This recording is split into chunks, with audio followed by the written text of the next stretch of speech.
Okay. All right. Welcome, Keri and Liz. Thanks for joining me on the Britlit Book Club podcast. Happy that you're here. Thanks for having us. Yeah. Thanks for coming over for tea. So you guys run a classics book club that I am in. I feel so lucky. Like the week that it was actually the day that I moved here, you guys invited me to the book club, and I remember we were living in an RV and I had to get clothes out of my RV, and I think it was Jane Eyre. It was the actual day. So I hadn't read it. I mean, I'd read it in like high school. So I remember I watched the BBC miniseries to like refresh my memory on the story, and then I came and we had like a tea party and it was so fun. Anyways. The other Liz. Yeah, the other Liz. Yeah, that's because I was your number one fan and stalker, and I was like, you're moving back. I was so happy. And you guys were already scheduled to go on my book club tour before COVID. Yeah. And then I moved back here. I hadn't lived here for years. I moved back here, and then I got to go with my own book club on my book club tour, which was really cool. That was awesome. The best thing ever. Yeah. So let's just talk about like your origin story, how it got started. So just take us back to the beginning, and how did the two of you decide to start a classics book club, and why classics specifically?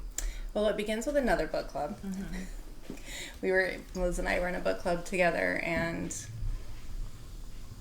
what started happening was we would go, or somebody would host, and then nobody would come. Yeah, I've started tons of books. That's very typical, right? I started every single one.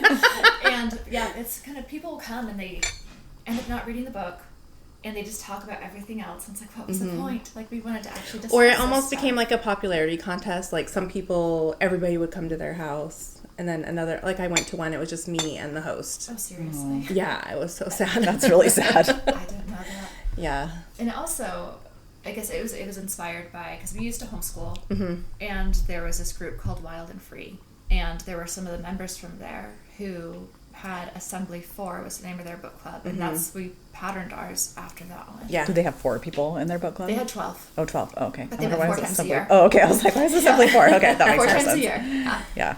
Okay, so, and we meet 4 times a year also, right? And there's 12 of us. Yeah, and theirs was also classics, and I don't know why we decided that was the way to go.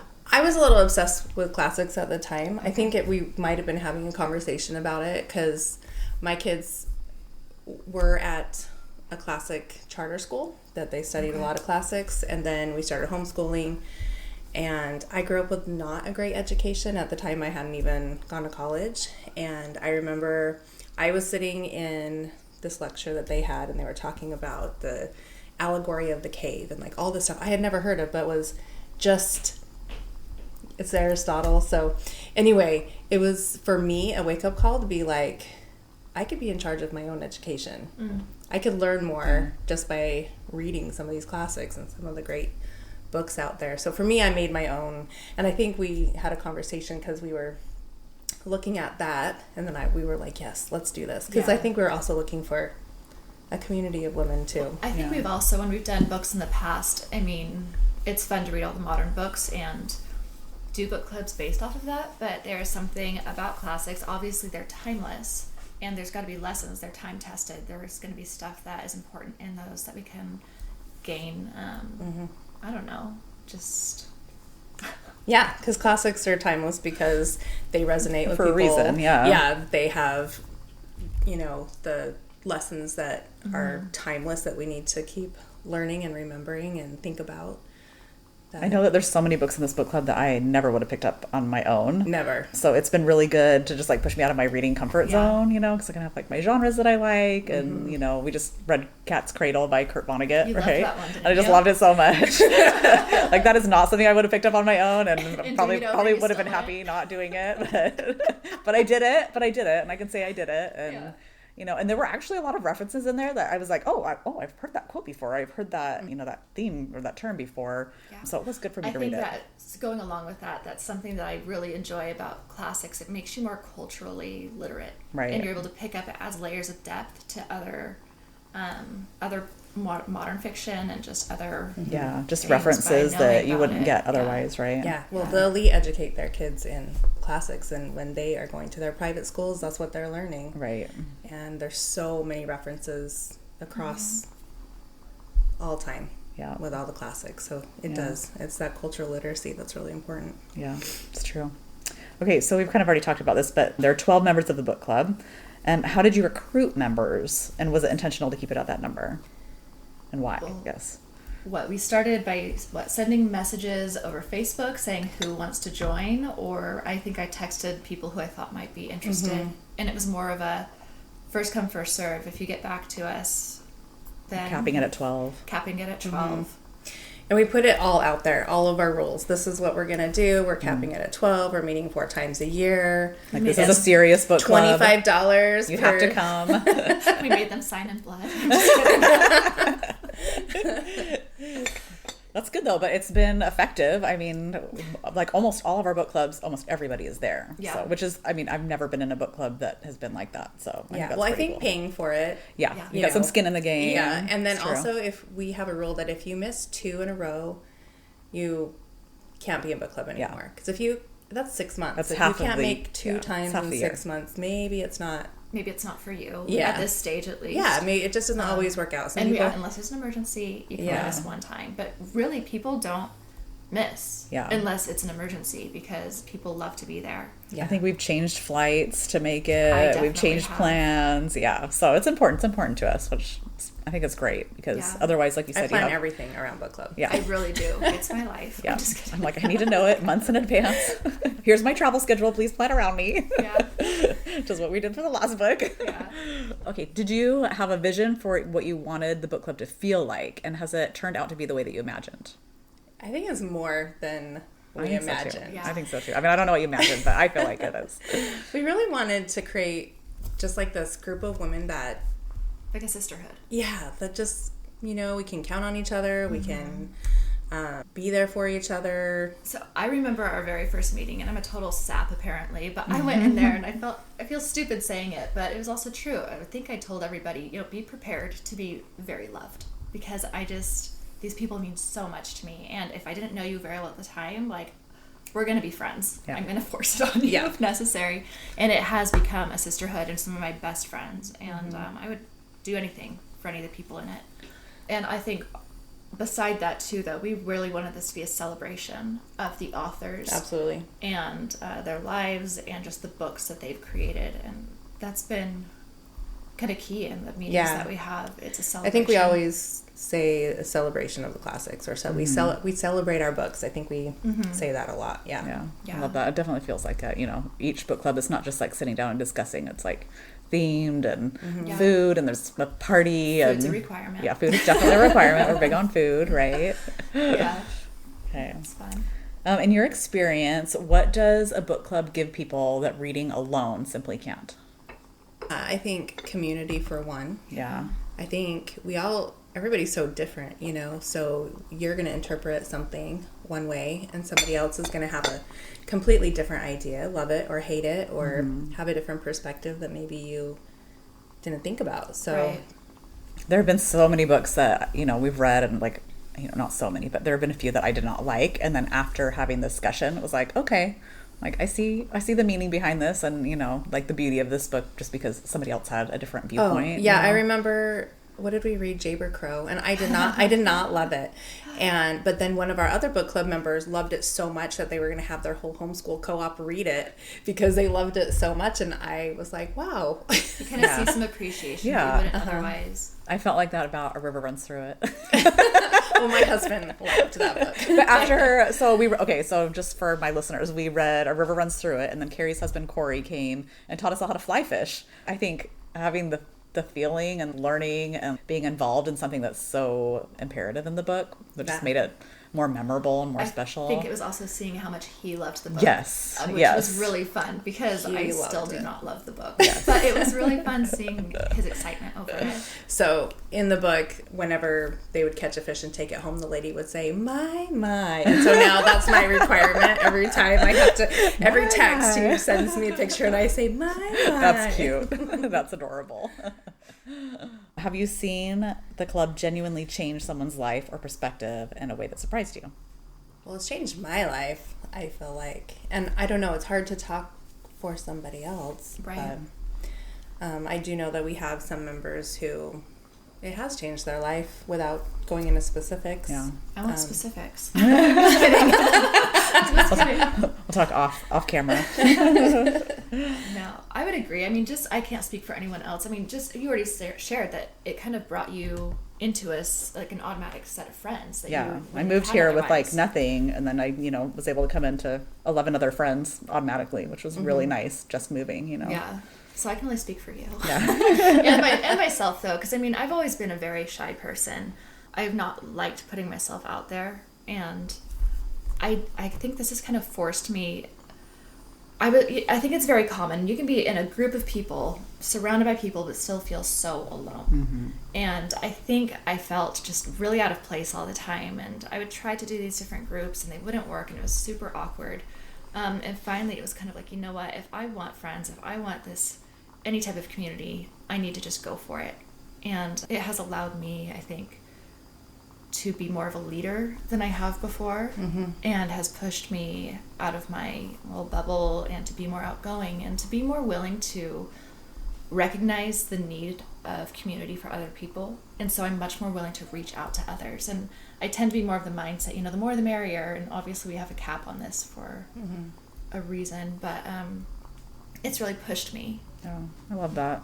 I think, there's a lot of people that hear about our book club and like, oh, I want to, we just had a new member join because someone left and she'd been on the list for like 5 years, right? I mean, like people really want to be in this book club, which is great. But I tell people all the time, they're like, I want to be part of that. I'm like, start your own. I've actually had 2 people ask me for it, or maybe more. But I know one of them, she actually did end up starting her own based off of it. We talked over the phone and she asked me all the logistics, and I was actually also talking to Ginny about how to start one herself, and then she's the one who just joined, so she never had to. Yeah. But and my daughter made one too. Did she really? Yes. I love that. They meet more because they don't have kids, and they can. They have more time. They want to do it every month, but I love that. And they don't just do classics, but she saw our book club and how much fun we have, and the community that we've created. It's kind of like, a village where you say like, you want to have a village around you, and it's for her. It's created that too. So I think you're right though. I think our kids see that, and they want to emulate that kind of community for themselves. I think that's so good for them to see. Okay, let's talk about why classics matter. What would you say to someone who asks, why read a 200-year-old book when there are so many brilliant new ones? How can the classics connect to modern life and current events? Yeah. So I know we talked about that at the beginning too, but if you want to say anything else about it. Yeah. I'm a senior in high school right now, and he is really into all the politics and everything that's going on, and always connecting it to books. And he always keeps saying, if people would just be educated and read their books, they would see all the stuff that's being repeated, all the things that are happening, and the history. He just is always connecting the dots. I think it was a play that he's in a theater class for college right now, and it was it was like a Roman or Greek play that they were doing, and he's like, all of the connections, it's all the same. History just repeats and repeats and repeats, and part of the reason that's important, That's impressive that he was able to, as a high school student, to be able to pick up on that, It's so true, though. I mean, what is it that is the United States, the average reading level is 7th grade. Yeah. And I feel like in this type of stuff, you do miss out on a lot of lessons. I saw a post about that the other day. Yeah. That like 1984. I think I sent that in the book club. Yeah. Yeah. Oh, did you send it? I think so. I posted it as well. Okay. I'm like, where did I see that? Yeah. Yeah. Those are all above the average reading level. Yeah. It was like 1984, Fahrenheit 451. Handmaid's Tale. Yeah, important books that are messages about our time, and even Hunger Games. Hunger Games. Yeah. Yeah, and if you're reading at a 7th grade reading level and aren't able to comprehend those stories, it's kind of a tragedy. I think it gives us empathy too for different situations, and a viewpoint into how other people think, especially if it's something that you maybe wouldn't read normally, or it isn't in your comfort zone. So also things that we can't experience. A book 200 years ago, we can't experience those things right now. So if we want to know what slavery felt like, there's no other way really than you have to read the stories. You have to read the stories. There's no other way to know what that was like. Right. I mean, you can read it in a textbook, but you're not going to have the same empathy, like you said. Yeah, not the same feeling that the books it's harder to put yourself into someone's shoes when you're just reading it in a textbook. So that is I agree. True. Do you find that classics hold up differently depending on the reader's age or life stage? Have members come back to a book they read in school and seen it completely differently? I feel like there's like so many of the books that we've read for book club that I have read in school. Like, oh, I hated that as a kid, and now I, appreciate it more. The one that automatically pops in mind is everybody's reaction to Romeo and Juliet. Oh, yeah. Right? Yes. We just did that. It was a year ago in February, right? So we read it and then discussed it, and then we went to go see the ballet. Yeah. Which was so cool. Yeah. But I don't know. People seemed very much like, oh, it's so romantic. When we were in high school, I guess. Yeah. Like, I don't remember. And now we're like, who let those kids out of the house? Exactly. That's so true. I felt that way about Jane Eyre too. Like I loved Jane Eyre in high school, but reading it as a mother to teenage daughters was just toxic. Like red flag, toxic relationship, avoid. I still love it. I know. I still love it. I still love it. I mean, Wuthering Heights. Oh my gosh. Even like To Kill a Mockingbird. A lot of people I think really love that book, but to me it was more just, okay, this is an interesting story. But reading it as an adult, especially having children, and seeing Scout and the innocence that she had, and trying to hold on to her childhood, but she's put in these situations where she's having to confront really horrible things in their society, and I appreciated that a lot more. I think we just have more life experience now too. You have just more to draw on when we're reading. Which classic has generated the most passionate discussion in your group, and why do you think it hit such a nerve? Which one came to your mind? Frankenstein. Oh, that was pre my time. That was my first thought too, was Frankenstein. Which I think is funny because, well, I had never read Frankenstein before, and I loved it. I didn't realize the story was what it was because you see all the shows and the movies and Frankenstein's all raw, and I didn't expect it to be so emotional. It created quite a stir because so many people identified with it in a way of toxicity and maybe their relationships, and it was a lot. Yeah, there was a lot of talk about narcissism. There was a lot of honestly, it kind of surprised me how negative people were about the author. Yes. And how immature she was, and whatever they were saying, I thought she was brilliant. I mean, she was like 19 when she wrote books. I mean, she was immature. I mean, But considering she created that as a 19-year-old, I think it's pretty amazing. Yeah. I actually just wrote up my podcast episode about Mary Shelley and Frankenstein. I was on the plane last night, actually. And so I have lots of thoughts about that right now. I haven't read it in a few years, but just learning more about her life and researching for the podcast and like the relationships that she had and all the children that she lost, and just the themes of like wanting to bring a child to life, It's like, anyways. That would have been really fun to have you there for the discussion. You can listen to my podcast, and I think in 2 weeks that'll be out. So. Yeah, it was surprisingly spirited. Yeah. Good times. I'm sad I missed that one. Honestly, I think it was one of those times where sometimes people are a little more outspoken than others. And it was was a hard one to... We did have a member leave. After that we had two. We had 2 members leave after that, and thank goodness one of them came back again. I convinced her to come back. I'm glad this was before my time. Right? That's what I'm saying. Like it was not fantastic, and it could have been, because the whole actual activity and everything, like, it was set up. It was awesome. It was so good, and then it was like, oh, dang it, what happened? It was really kind of a disappointing as far as but also the cleanup. I think that's a good book that can create that much emotion from people. That much, whether it's good or bad. If it creates a feeling that triggers something inside of you. And that's also where you talked about earlier about reading by yourself versus reading with a group. People have their different life stories, and they're able to see things that you wouldn't even pick up on. I think it's also important to respect those opinions, Somebody's going to disagree with you in life, like that's just going to happen, and especially in book club, and we can agree to disagree, and it's not going to be said about anything in life, I guess. But it's a good practice for us to do it in book club, right?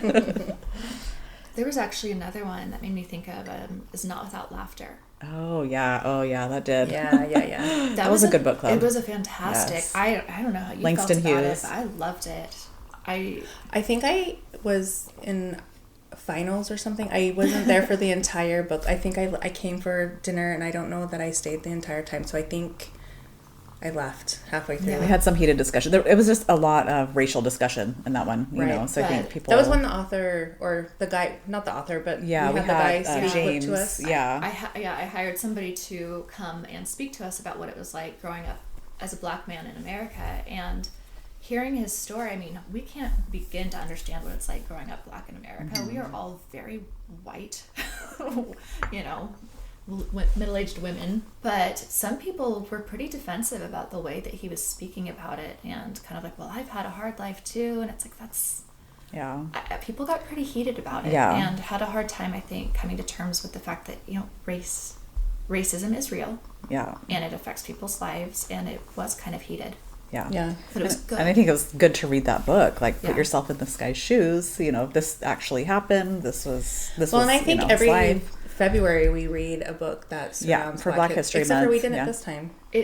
I feel like we tend to, but not necessarily. We don't have to, but it seems like it depends. We usually try. We usually try to. I think some people are intentional about that, and other people are like, "Let's read a love story." You know, it just depends. But we have been pretty good about it. I think we had a lot of heavy books in a row, so we were trying to pick something fun. Light, yeah. I don't know if it was fun or light, but it was something. Something. It was absurd, and I liked it. Okay, are there any classics you've read that felt surprisingly modern, almost like they were written yesterday? That's a good question. I can't think of any. I don't know that they necessarily feel like they were modern so much as some of the dystopian ones that felt more like, wow, I can see today in that. That's true. Like we did Fahrenheit 451 was a and huge 1984 as well. Yeah. For me, I think it was Fahrenheit 451, where they're talking about, you know, these people who their homes are basically made of screens, and they're just watching essentially TV all the time, and they've kind of disappeared from the world. Like their family became the family that was on the TV. Yeah. And that surprised me for when it was written to kind of like, oh, it's happening. Very real. Yeah. Again, important why we read these, right? Well, and I think Pride and Prejudice is obviously not something that's modern, but so many of our modern movies that everybody loves, Clueless, You've Got Mail, are all based on Clueless was Emma, but you know what I mean, like Jane Austen. Those stories are kind of a timeless situation. Definitely referencing those classics. Walk us through a typical meeting, format, length, who leads the discussion, do you have food, drinks involved? So maybe we can talk about like who's hosting and like just the logistics of it. So we host in groups of 3 so that we can host or do it 4 times a year. So 3, and take the pressure off of just one person having to do everything. It's a shared responsibility. So you're just hosting once a year. So it's, you host once a year, and it's the people who are hosting are the ones who choose the book. They reveal it at the meeting beforehand. So you've got like 3 months to read. Yeah. All 3 of the people usually get together and be like, read it quite a ways in advance so they can say, what is it we want to do? Or not. You know, so you can pick out things that you want to do. Like, I thought the Romeo and Juliet ballet was a great theme. Yeah, it was really neat. We read East of Eden and went to... That was fantastic. Yeah, we went to his childhood home and the museum and all that stuff. We had Agatha Christie and did Crooked House, and we went to the Winchester Mystery House. Yeah, so, you know, being able to read it and work together to find a way to really celebrate the book. And we don't always go places, you know, like a lot of times it can be a tea and discussion or... we did Cold Comfort Farm here a couple months ago and just did like the wedding feast from the, you know, it was just kind of like a lunch. And doing Alice in Wonderland, and we did croquet and dressed up as characters. So I feel like we usually try to do some kind of activity that relates to the book. Yeah, right? And you already mentioned the fly fishing. Yeah, exactly. Well. Yeah. So lots of fun stuff. We had a Regency dinner for our very first one. We did. Oh, that's fun. Like it was Northanger 5-course meal or something. We had the kids like serve it to us, and that's fun. That's really fun. I think we should redo that again. We should do another Regency dinner. Got my Regency dress. I'm ready. Yeah, you are. And you know, originally when we started, we thought doing Socratic discussions would have been it. Do you remember when we were doing that for a while? But that's a lot of work, and not everybody understands really what a Socratic... Do you want to explain what Socratic discussion is for my listeners? Oh my gosh, I feel like I'd have to like read off the... Go for it, Keri. A Socratic discussion is more in depth, and so you have to really work together in a way of reading the questions that build off of each other in a way that sparks deep discussion. Is that a good way to explain it? So is that like a set of questions that you have beforehand that build on each other, or you're just naturally building? Here, on we're gonna read the definition. I'm curious because I've heard it, but I don't really know either. Yeah. So. Okay, so everyone sits in a circle. Discussion centers on text, ideas, and essential questions. You ask open-ended questions. People respond to each other, not just the teacher. Claims are supported with evidence or reasoning, and the goal is a deeper understanding, not proving someone wrong. So, I mean, we basically do that too. Yeah, we basically do that now. I think we do this just naturally. Naturally, really, really good. But there is a format to use when you're doing Socratic discussions. We felt like it got a little too formal and a little too. It was hard. So I'd be kind of interested to just do that once, just to see what it's like. We could. Maybe for our next Regency. Yeah. I actually do like when people, it says using evidence from the text. I do like when people actually have it's quotes true. And you're very good at that. You're very good at doing the quotes and telling why you liked the quotes. And, Socratic discussions are usually from annotating in your book. And, so you definitely have to do your research beforehand. I write in my books like crazy. Yeah. Okay, how do you choose which books to read? Kind of already covered it, but... Well, the books have to be older than 50 years old. Mm-hmm. And we have decided there are some modern classics that we have decided within 1 year you're allowed, a host is able to do that one time. What did we did A River Runs Through It. Was that the last modern-ish one that we did? Maybe so. But I mean, even if we haven't done Handmaid's Tale, but that would count as one. And if people are wanting to do... I think House on Mango Street is another one. Oh, I think so too. But if people are wanting to do that for their book choice, they have to kind of get approval from Keri and me, because some people try to claim something's a classic and it just really isn't. Yeah. We did a cookbook once. That's right. I forgot about that. It wasn't old. It was an old cookbook. But there's a lot of stories cool. in there. I like it was more... the Pepperidge Farm. Yeah. It was really fun. Cool. It was really fun. Not a classic, but it worked and it was really fun. Yeah, it was fun. Yeah, so sometimes we veer off course, but it's still fun. Yeah, and it's kind of crazy to me because 50 doesn't seem so long ago since we're getting older, know? And I'm like, oh dang, I'm a classic myself. I know, I'm going to be a classic in a few years too. It's all right. Oh, that's crazy. Okay, what happens when half the group loved a book and the other half didn't? Does conflict make a better discussion? Absolutely. I about that too. Yeah, I think it's great. Just even in this last one, there was a lot of, I didn't like it, I did like it, but I think one of our members, she said, I appreciate that I hated this book, but other people really liked it, and it's giving me, a better appreciation for it, so, yeah. I also appreciate the fact that even though there were such differing opinions, there wasn't anybody like with Frankenstein. There was nobody who was overbearing and wouldn't listen to anyone else's And we usually don't have book clubs like that. We really don't. I've never been in the 6 years I've been in it, I have not experienced that. Right, yeah, that was the only one. We usually have really good people are pretty discussion. Respectful, actually very respectful, and can also laugh it off if they don't. If you guys don't disagree, it's not like people are getting super offended. It's just you kind of laugh it off and respect each other's opinions. And you have to. It's a good skill to have in life. Yeah. How do you handle the member who always dominates the conversation versus one who's too shy to share? I think we have a lot that are shy to share, but I don't know that we have a lot that dominate. Yeah, not right now. I don't sometimes think so. I feel like I dominate the discussion, but I also wonder sometimes if that's because I'm like, okay, things are starting to... You're like, you want to fill the silence? Yes, I want to continue the discussion. I get that. Yeah, you don't want it to stop. Let's keep going. I know there's more to discuss, so let's pull some more stuff out here. But I do which is good. Yeah, and but I do think that probably the harder thing is trying to get people to speak up. Because people have great thoughts. I just don't know if it's being shy. I know. I always wonder if it's shy or is it just somebody else is talking so they feel like, like I run a women's mastermind and there's definitely people that are, more talkers in there, and it's people don't feel comfortable. I wonder if it'd be a good idea if we ask everybody to at least bring one quote that they loved from the book to share. Or one thought. We used to do that. I know. We've gotten a little lax, huh? Yeah.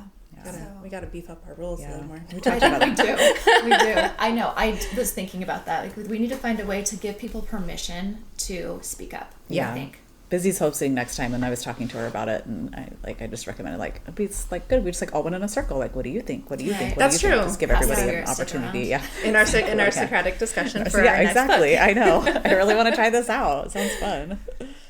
Okay. What do you do when someone hasn't finished or didn't even start the book? I was just going to say it also means that somebody has. If they're not reading the book, they have to read the book. Yeah. And that has been a problem at times. I've always read it, so I don't know. Yeah. Do we have people who are not reading Yes, them? there are people who do not read it, and I know it can be kind of Tell them frustrating. not to listen to this podcast. It's okay. It can be frustrating when you put all this time into it and you Yeah. only have to read a book 4 times a year. Like, it's not... Yeah. I realize people are busy, but again, that's why we don't do this monthly. It's quarterly, Exactly. so that people can do it and be thoughtful about it. Yeah. And also, I think because there are so many people on our wait list, there are a lot of people who would love to be part of this. Yeah. So it's like, if you're not going to fully participate, let somebody else come in who would want to. Not that I want anyone to leave, because I love our group. But I think... I just want everybody to be fully invested. Exactly. I get that. Exactly. Yeah. Because that's fair to ask. Yeah, because while it's definitely a social group, it's first a book club. Yeah. Yeah. Mm-hmm. Yeah. And it's a lot of work. So, all right. What's the hardest part of running a book club? It's been a fairly easy book club for the most part. Mm-hmm. Navigating feelings, I think, maybe sometimes. Yeah. I mean, you get a group of women together That's anytime, true. I think. There has been some drama that we've kind of had to work out on the side to make sure that people are feeling heard, but also, I don't know. Yeah, because sometimes you're hosting with somebody maybe you don't click with or have the same ideas, or they say something that hurts your feelings, or, it happens. Yeah. Yeah, I feel like for the most part it's been okay, but there have been a few times where it has been a little Because I'm trying to think, like, what has been difficult? Yeah. I mean, one of the more difficult parts is just people paying their... getting people to pay. I was going to say money. Yeah. Well, okay, how purely much is book club? Talk about that, because I don't think we talked actual numbers, just so people can get an idea if they want to do It's that. $25 per time. Per book club, so Yeah. $100 total for the year. Yeah, Right. and people either pay each time or up front. But So you have a budget of, what is that per book club? Like $300 $300, total okay. per meeting. Yeah. Which I think is great, because it gets unfair when one person's hosting and they put a lot into it, and it's great dinner, and then you go to the next one and somebody puts out some crackers and cheese, and then you're like, well, I put all this money in. So it does make it fair. Yeah, like, you have $300, please spend, And then sometimes we have leftovers and get to do extra fun things. Which is nice, because having it in an actual account makes it a lot easier instead of trying to just kind of figure it all out in my mind. Like, you actually can see what is rolling over to the next one, so that this time when we went to Monterey for Cat's Cradle, we were able to use the extra money to help buy an extra meal for people that they wouldn't have had otherwise. And so it is nice. We don't always use all of it, and then there are times where we use more than $300 and we just pay out of pocket for what we go over. Yeah. And Like, that's if we're going to okay. go somewhere special. Or if people are, like, the host will pay extra, but if we're doing something like Romeo and Juliet, people will pay extra money for like their their tickets. Yeah. Makes sense. Okay, that's good to know. Okay, some classics deal with themes that are uncomfortable by today's standards: racism, sexism, colonialism. How does your group navigate those conversations? We've kind of already talked about that with Not Without Laughter. Yeah.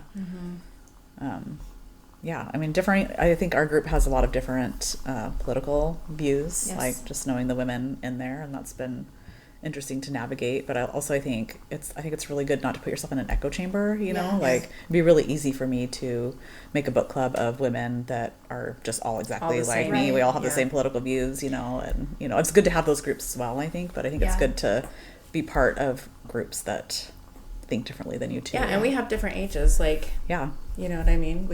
What's our biggest gap, like 13 years, I think? but it is nice to have people, that I can look up to, and people have been through different stages and have different perspectives to bring to conversation, but also, just like I said, it's a sisterhood, and being able to help each other through things that are not related to book club. It's become really incredible. Yeah, I had people come help with my kids' weddings, which was really nice. I think we tend to help out when people are sick. We don't get together just for book club too. Like, we just went out for like February birthdays, right? Like, and we did Christmas party, and so we do see each other outside of just book club, which is nice. It's 4 times a year is not enough. Not enough.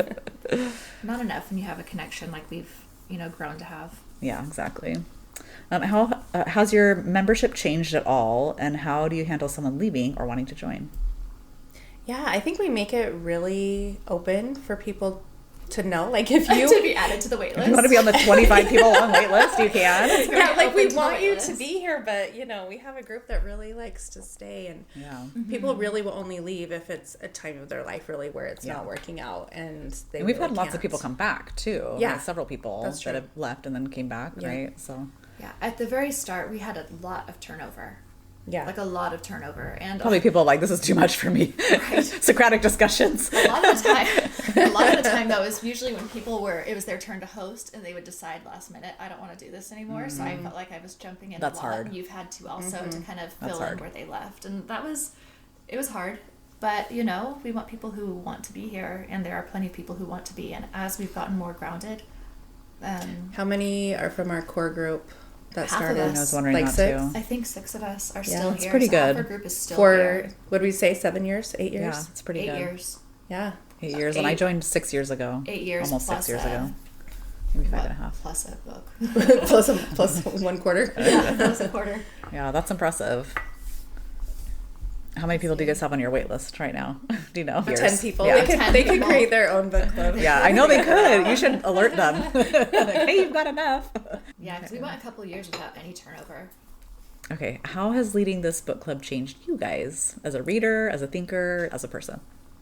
Yeah. During this book club, I got my master's degree from scratch. And you were just saying, like, you hadn't even graduated college when you started this, like, which is so crazy. Yep. So for me, beyond the friendship part of it, which has been amazing, and I can't even say enough about the friendship part of it. Like, I can't imagine my life right now without it, to be honest. Oh, That alone has been life-changing. Yeah. It's hard to make friends when you're an adult, I think. Yeah. Keri's And getting teary. I know I am. I'm crying. But I grew up in an abusive home. I went to a lot of different schools.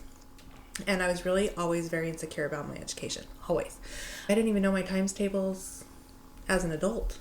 So starting to read the classics and just broaden my horizons and then go back to school, I think for me has given me a lot of confidence, pride, just, you know, all this thing that I didn't ever have. Yeah. So I love that. and then just the friendships Yeah. has really changed my life because I think we can all feel lonely in raising kids and being busy and all the things that we have going on, and having a village is really important. Yeah, absolutely. I remember when you graduated, we threw you a You graduation did. party. Yes. It was so fun, Yes. and we were so proud of you. Yeah. So cool. It's so cool to see you accomplish that. Someday I'll go back. Oh, you don't have to. You're doing great things without it. That's true. It even makes me think of with Camila, with my daughter, who, when we did foster care and the adoption and everything like that, and everybody celebrating that too. It was Yeah. very special. We've to all have that. been there for those like life events, Yeah, you know. and you know, there was that time she was very, very sick, and we thought we were going to lose her, and having that support system was huge. Yeah. Yeah, I've seen lots of life changes. Like you were saying, like weddings, grandchildren, adoptions, births, Yeah. you Deaths. know, deaths. And yeah. it feels like genuine friendships. It's not the surface level. I have a hard time with surface level Yeah. stuff. I love the depth of our friendships. Yeah, I love Yeah, that. I think my grandma who raised me died, and you and Becca brought me her favorite flowers and left them on my porch. Oh, I don't even remember that. That's like that's kind of ringing a It bell was now. super special. Oh, I do. remember Okay, yeah, I that. do remember that now. Oh, I also, something that's been fun is every once in a while, Keri and I will just kind of look at each other and be like, we created this. I know, We we're like your we're always baby. like, look what we did. Yeah, it is. It's our baby. It's your baby. I know we were going to move last year. My family was going to move last year, and one of the that was stipulations, depressing. oh my gosh, it was the worst. But one of the stipulations was I am coming back quarterly to do book club. Like, it's too bad. Yeah. Like, we are going to make this happen. It is that important to me, and I am very glad we did not move. yeah. None of you are allowed too. to move. Never. Never. I Y'all know. stuck here. You're stuck here We're all gonna end forever. up growing old together, I hope, and we can end up Oh my having a gosh, compound. it'll be like our and- cute old lady book club. It'll be great. I love it. I can't wait.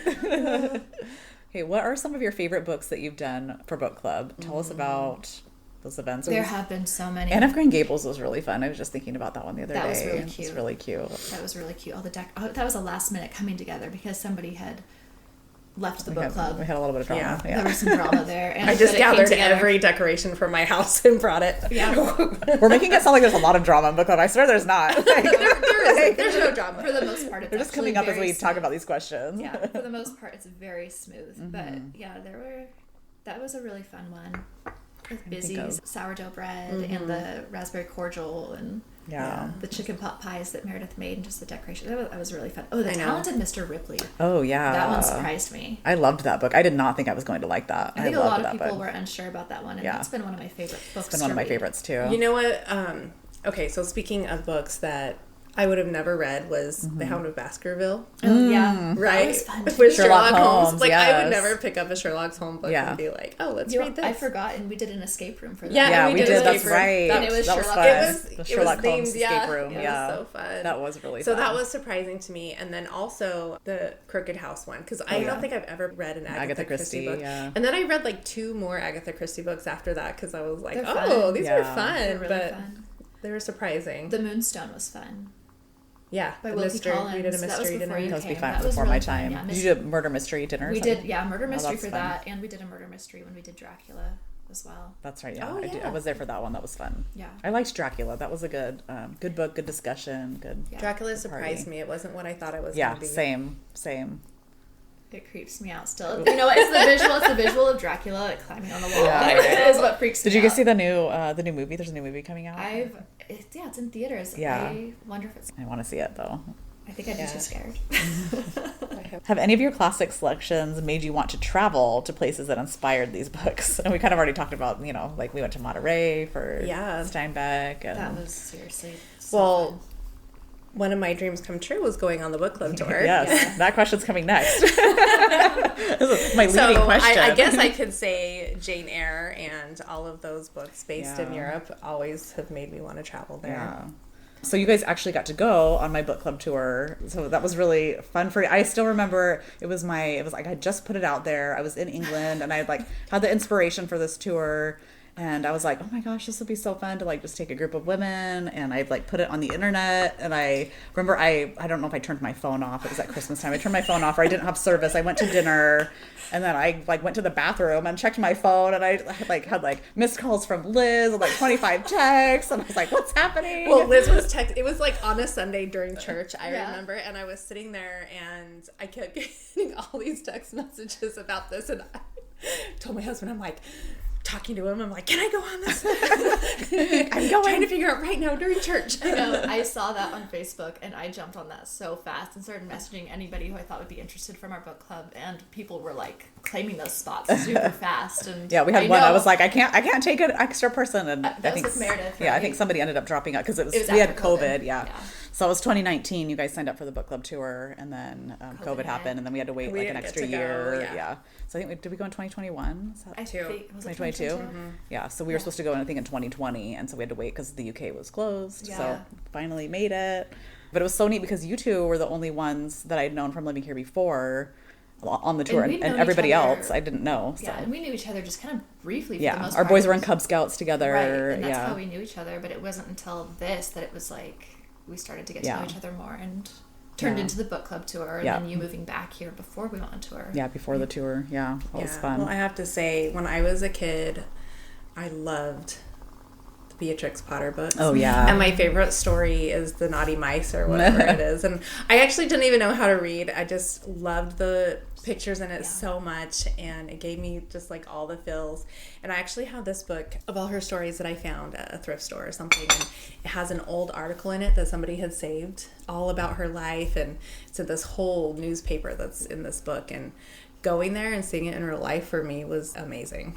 So cool. Yeah, I loved it. Actually, the whole thing. I got back from that trip and I was like, well, if I died tomorrow, I think I'd be okay. I think it was going on reading about the moors and everything like that, and then we went there and we did. It wasn't the moors that we hiked on. It was the. Yeah, it was. Yeah. Was it the moors? I thought Yeah. it was called something else. The moors and the dales. So The we kind dales. of meander through both. Okay. Yeah. Okay. But yeah, doing that was really, really awesome. Yeah, I loved that. Just you can I don't know, going to the Bronte Parsonage and then hiking there, especially after just seeing the Wuthering Heights movies. I don't know, you just It feel was that. stunning. Yeah. Well, and I always loved The Secret Garden. Yes, all those that was books, my and favorite to kind book of as a kid. see those actual big mansions in the middle of nowhere. On The the one moors. that surprised me was Rudyard Kipling's home. Oh yeah, love that Bateman's. so much. Yeah, it's That was gorgeous. absolutely beautiful. That was and my favorite. I think I hadn't really read. I'd never read Jungle Book. I'd never read anything. That's by another him. one we did for book club, Jungle Book.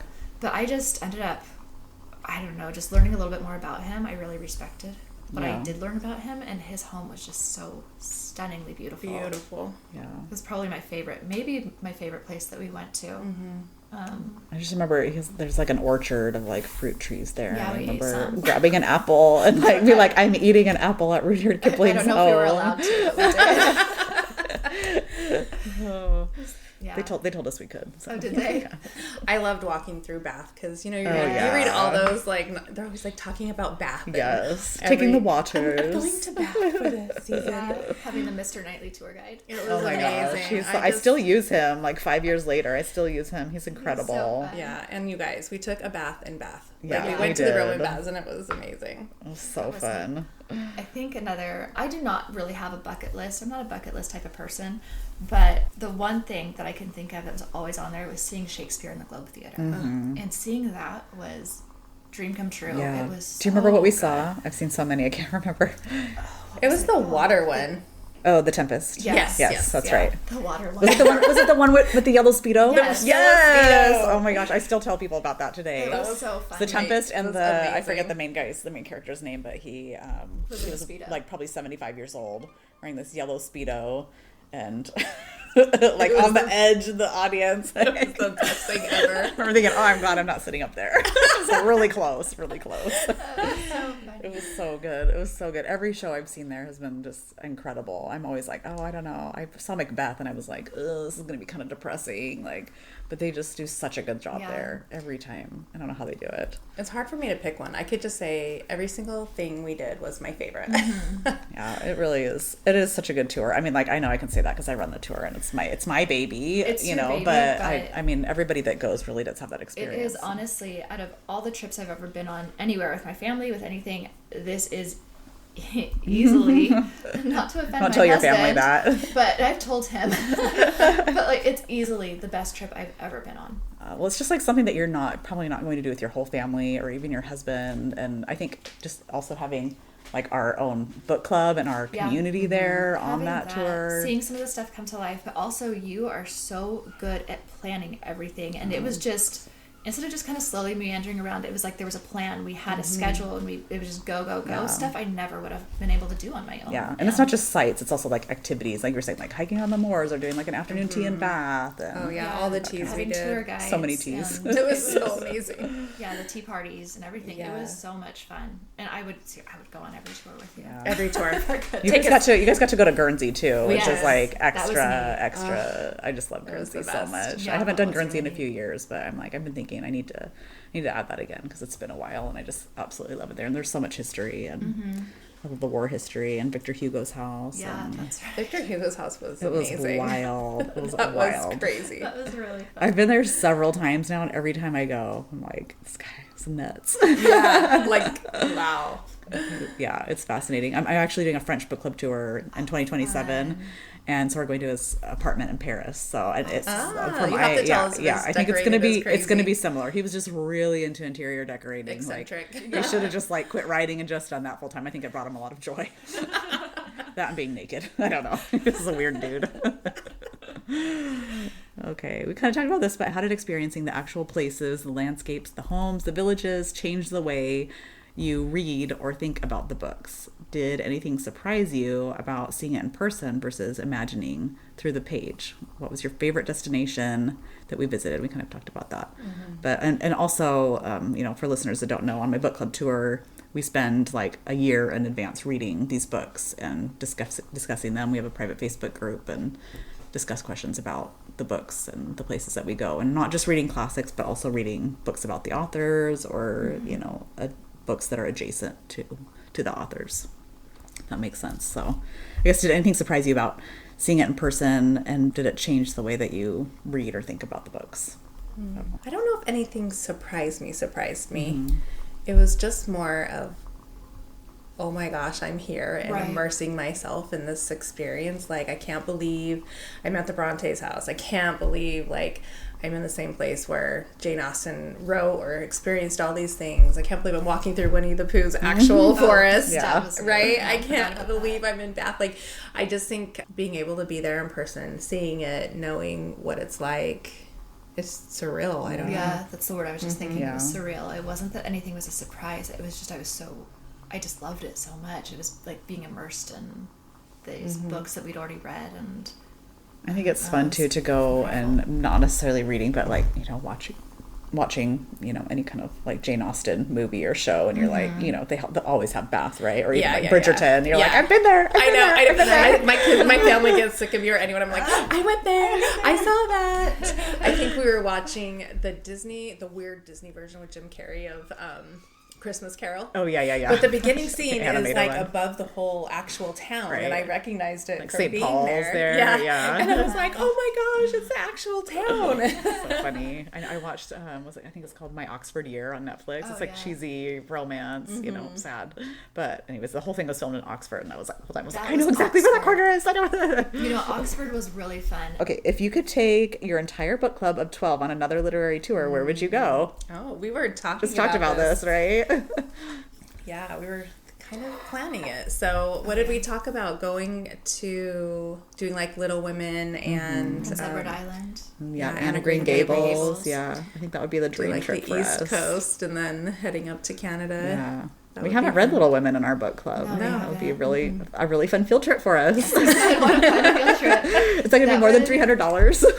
That would be so much fun to do something like that. I mean, I would love to do England again, just because you have so many authors. Oh, and it's yeah. such a, I mean, you try to travel places in the United States, in the US, everything is so far away. Yes. It takes forever, but England, I mean, for the most part, it's fairly close. Yeah. And so I do love that you can get more out of it, I think, but I do think doing an East Coast, I think so too. Doing Canada We've got to plan it. Really neat. Yeah, I'd love to do that with you guys. Okay, what would you say to fellow book clubs who are on the fence about doing a literary tour? Is it worth it? Oh yes, 100%. Amazing. Do it. You will never regret it. To start a classics book club from scratch. Do it. You'll never regret it. Just do it. Yeah, you just have to jump in and go for it. Put yourself out there. I mean, if you want something like this, you have to make it happen. You can't just wait for someone else to do it. Yeah. I think don't be afraid to I feel like people are like, oh, I don't know if I'd be able to find 12 people that want to do it, but I think they're out there. Other people probably think the same thing. Yeah, you know? and if you can't find that many, do 8 do people? 6 or something. Do Yeah, 6 it doesn't have to be 12, right? Yeah, start with 2. Yeah, I agree. Start where you can. And you can make the rules how you want it. You know, like it doesn't have to be the same. So it can fit whatever everyone's lifestyle is and what you think the rules are. But I do have to say, having people have skin in the game with paying. Yes. And knowing that there's rules for missing. Yeah, and knowing that in advance before they join. Makes a difference, yeah. Totally. Okay, what's your next read for book club? An Enchanted April. I don't remember who wrote it. I'm excited. Do you remember? I don't know. Can't remember. A woman. I forgot her name. Yeah, I'm excited for this one, actually. It's like set on the Italian Riviera. I think we should do a field trip for that, too. I know. Why can't we go to Italy? I know. All right. Well, thank you guys. Thanks for coming on my podcast. I appreciate it. And it was so fun to talk book clubs with you. And this is such a big part of my life. And you guys are such a big part of my life. And I'm grateful for you. So, thank you. Love you, Vanessa. Thank you.